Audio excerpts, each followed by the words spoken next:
Hello and welcome to another episode of Kia Electric News. The latest on the ICCU recall campaign. Well, the Hyundai Ioniq 5 updates are ongoing and the USA updates are not expected to start until April 29th according to the NHTSA paperwork, and there's still no news in the EU or the UK. But there's been some possible bad news I discovered on a thread on the Ioniq forums that I reported on Friday.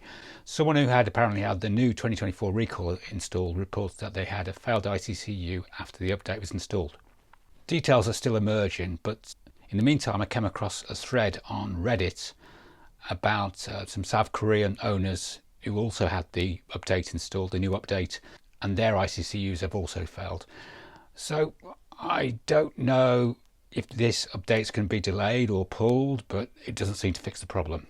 So my question is there any point in continuing if this update does not fix the problem? And the longer it doesn't fix the problem, the less likely we are to get another update in the EU or the UK until it's solved. Personally, I am starting to wonder if it can't be fixed and they've got to change the ICCUs, but we shall see. During the week I also put a video out, which is up here, about some testing I performed using car scanner and OBD adapter to determine what functions cause the ICCU's DC to DC converter to heat up the most. Failure of the DC to DC converter in the ICCU causes the 12-volt battery to stop charging, but that's just one of the issues. At the end of last week, Kia had their CEO Investor Day. They presented a roadmap of EVs, hybrid EVs and PBVs, platform beyond vehicles, which are vans by any other name. Highlights were as follows. Kia drives forward transformation to sustainable mobility solutions provider. The roadmap enables Kia to proactively respond to uncertainties in the mobility industry landscape, including changes in the EV market. Some claim there's a slowdown, but I think people are just buying the cheaper ones and they're not buying other people's ones. So the big manufacturers are having to adapt. The company is to expand the EV lineup with more models, enhance the plug-in hybrids lineup to manage fluctuation in EV demand. The goal is to sell 1.6 million EVs annually by 2030, introducing 15 models. The PBV is to play a key role in Kia's growth, targeting 250,000 PBV sales annually by 2030 with PV5 and PV7 models.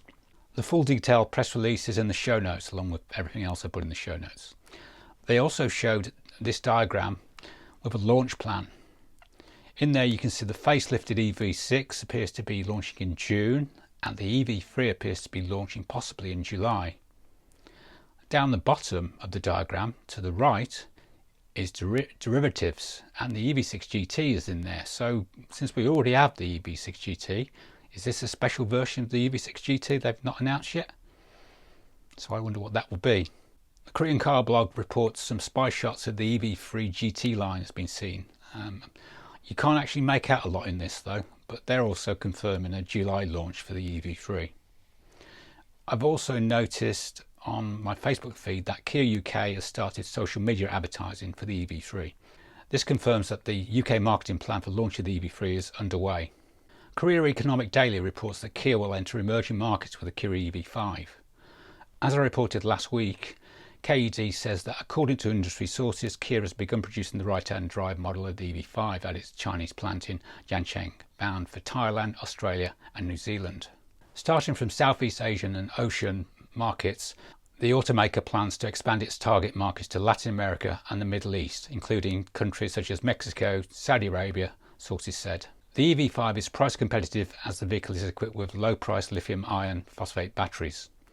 Production costs are also competitive as Kia's Chinese factory is nearly fully automated, they said. Kia set the price of the EV5 bound for New Zealand, where it recently began accepting pre-orders, at 67,990 New Zealand dollars, which is 41,205 US dollars. I've also noticed this page from the Kia New Zealand website, which says the pre-production of the EV5 is going on a countrywide dealer tour and confirms it will be available during 2024. The Kia EV5 is equipped with blade-type LFP batteries made by FinDreams Battery Co., a subsidiary of China's top EV maker BYD. The price tag for the New Zealand market is higher than in China, but the EV5 is still competitive versus rival models given shipping costs and import tariffs, industry officials said. The EV5 will also be priced at similar levels in Thailand and Australia. Electric reports that Hyundai US boss has called out the competition as the Hyundai group goes all in on electric. As rivals including Ford and GM pull back, Hyundai is surging ahead in the US electric vehicle market. Hyundai's US CEO Randy Parker is calling out the competition as the brand goes all in on EVs. He's quoted as saying, "Why would anybody want to purchase an EV from an automaker like Toyota or GM who's lobbying against EVs?" Parker told The Electric. After selling nearly 40,000 EVs in the US last year, Hyundai Motor Group, including Kia and Genesis, surpassed Ford and General Motors to become the second best-selling EV brand behind only Tesla. Meanwhile, American automakers and several others are pulling back on EV plans, citing slower than expected demand. Not for Hyundai, however. If a person is thinking about buying an EV, I think you want to go to a company who is fully committed to selling EVs in the United States, Parker explained. These are bold words as the company doubles down on electric cars, while rivals are delaying EV launches and cutting billions from electric vehicle spending. Hyundai's US boss says the company is still all in on EVs. Hyundai Motor Group has signed a strategic partnership deal with battery maker Exide Energy of India. The Indian company will supply LFP batteries to be installed in Indian versions of Hyundai and Kia EVs.